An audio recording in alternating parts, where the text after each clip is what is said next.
voilà, dans les tops, dans les flops, c'est le PSG qui a battu Monaco, qui a étrié Monaco 5-2. Tout le monde a marqué d'ailleurs au PSG, Ousmane Dembélé, Ramos, Vitinha, Mbappé, Kolo Muani, enfin bref, voilà. Tout le monde a marqué, tout le monde s'est entre guillemets un peu relancé.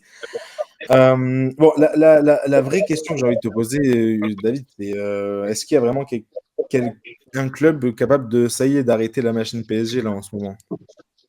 Bah, arrêter la machine PSG en Ligue 1, non. Par contre, les titiller jusqu'au bout mathématiquement pour le titre, c'est Nice, hein. Nice qui faiblit pas, qui fait le meilleur début de saison européen en termes de défense. Alors, je sais plus quelle est la stat exactement, mais c'est l'équipe qui a été, c'est la meilleure défense d'Europe, quoi, qui Ils a ont été le, encaissé 4 buts pour l'instant. voilà. Donc en jouant comme ça et en plus avec un terrain de Mofi devant, bah tu gagnes des matchs 1-0 et puis tu peux aller comme ça marquer beaucoup de points dans un championnat. Et surtout, je vois pas qui peut les battre, quoi, parce que là Nice c'est un rock. Donc Nice peut rester jusqu'au bout de la saison à cette place-là et puis sur un match en fin de saison, on sait jamais, hein, sur un Nice PSG, sur un PSG Nice ou un Nice PSG de fin de saison, parce que je crois que le match aller c'était PSG Nice, donc il y aura un Nice PSG à jouer en deuxième partie de saison. Pourquoi pas, hein, c'est le genre d'équipe qui peut tenir. Il y a Je une pense. autre. Ok, bon, mais c'est intéressant comme point de vue. On avait pas mal discuté, je me souviens, avec Greg et Hugo, voilà, sur les équipes, sur entre guillemets, les premiers à l'époque, quand Nice était encore en première position. Sur les équipes qui étaient capables de tenir, on avait dit que voilà, est-ce que vraiment ça va tenir toute la saison sur du 1-0, 2-0, enfin voilà, du un but, enfin je veux dire quand c'était 2-1 ou 2-0, voilà, c'est un festival offensif. Donc à voir si ça va vraiment réussir à tenir. J'avais vu juste une autre stat, hein, parce que tu parlais juste de l'OGC Nice, donc juste pour compléter, parce qu'ils ont battu un record de 39 ans et en Ligue 1 en fait, puisque voilà, ils sont toujours invaincus en Ligue 1, oui, mais surtout ils sont toujours, enfin, ils n'ont toujours pas été menés au score. Voilà, première équipe de l'histoire du Ouais, c'est ça qui est championnat fou. Ouais. à ne pas courir derrière le score sur ces 13 premières journées. Et donc, ils ont battu le record des Girondins de Bordeaux en 84-85, voilà, qui était de 12 matchs. Donc, voilà, c'est quand même pas mal impressionnant, cette stat-là est Et puis assez sur un folle. bon jour, sur un bon jour, sur un bon jour, ils arrivent à venir gagner au parc, donc ils peuvent battre n'importe quelle équipe de Ligue 1 sans aucun problème. Et Donc ils ont mis 3 buts au parc. Hein. C'est vrai. exactement. Donc une équipe qui est jamais menée au score et qui arrive de temps en temps à gagner des gros matchs, bah c'est une équipe qui peut jouer le titre, hein, mathématiquement. Ok. Et après, faut pas enterrer Monaco. C'est vrai que là ils s'en sont pris 5 au parc, mais Monaco ça joue extrêmement bien.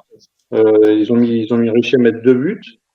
Ils ont un talent quand même qui est énorme. Golovin notamment, qui est flamboyant.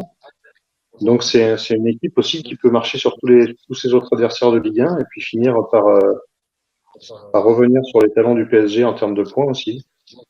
D'accord, ok. Moi, j'avoue que, alors si j'ai posé cette question, c'est parce que j'ai l'impression que ça reste beaucoup entre guillemets, pas de si, mais le PSG, voilà, ils ont eu un mauvais début de saison. Là, on n'a pas arrêté de le dire. Et bon, bah là, ils se retrouvent déjà premiers. Et on a l'impression, enfin, moi, j'ai cette impression-là. Voilà, si la machine se lance petit à petit, ils n'ont même pas forcément besoin de forcer.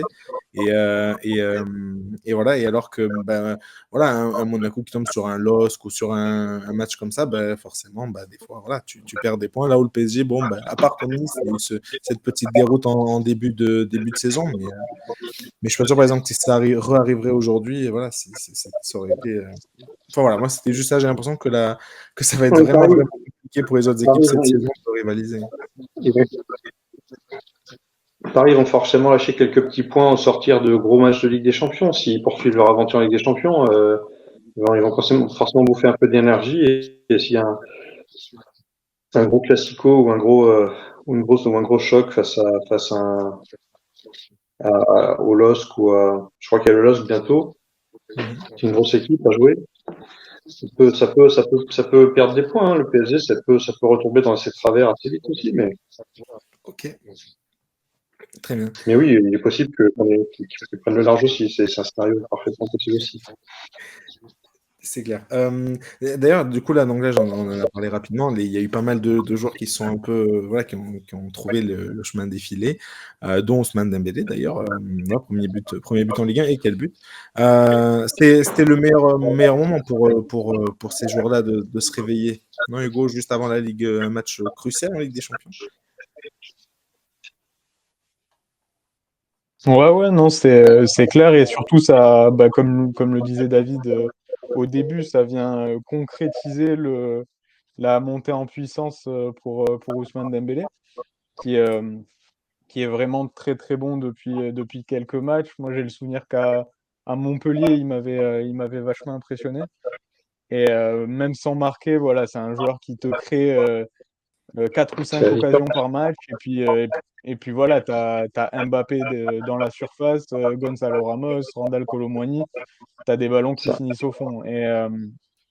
Pareil, Ramos, j'ai trouvé qu'il a été plutôt bon contre Monaco, donc ça vient bien le récompenser, même si voilà, c'est pas le plus beau but de sa carrière, mais bon, c'est un but de renard des surfaces, il fallait être là. Et voilà, Kylian Mbappé qui est sur ses bases, Vitinha qui encore marque un but magnifique comme face à Rennes. Non, franchement, tout roule, tous les signaux sont ouverts pour le PSG avant la Ligue des Champions. Après, il y a toujours quelques errances. Enfin voilà, la bourde de Donnarumma, la classique. Skriniar qui est pas franchement rassurant sur tous les matchs depuis le début de la saison. Moi, C'est ça. c'est un peu mon point d'interrogation du début de saison. Après, sinon, tu as plutôt des bonnes nouvelles dans tous les secteurs. Voilà, forcément, il manquera Zaïre Emery, ça, c'est un petit point négatif, mais ouais, franchement, je les vois bien lancés pour affronter Newcastle, qui reste sur une belle victoire face à Chelsea, mais qui a pas été non plus, enfin, qui a surtout profité de la faiblesse de Chelsea, j'ai trouvé. Ils m'ont pas franchement impressionné, Newcastle. Et donc voilà, donc je pense que c'est assez largement à la portée du PSG, d'autant voilà, il y a l'esprit revanchard après la claque que tu as pris à l'aller. Donc je C'est ça. pense que ça va mieux se passer cette fois-ci.